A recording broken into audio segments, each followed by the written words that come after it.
জাতীয় রাজস্ব বোর্ডের চেয়ারম্যান সহ চুক্তি ভিত্তিতে থাকা 10 জন সচিবের নিয়োগ বাতিল করেছে সরকার।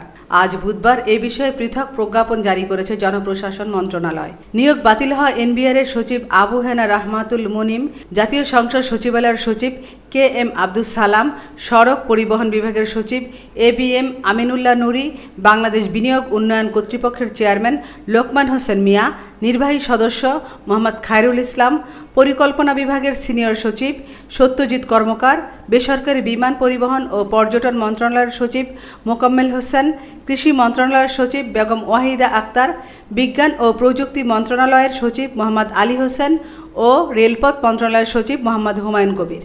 আমেনা ইসলাম, আজকের সংবাদ।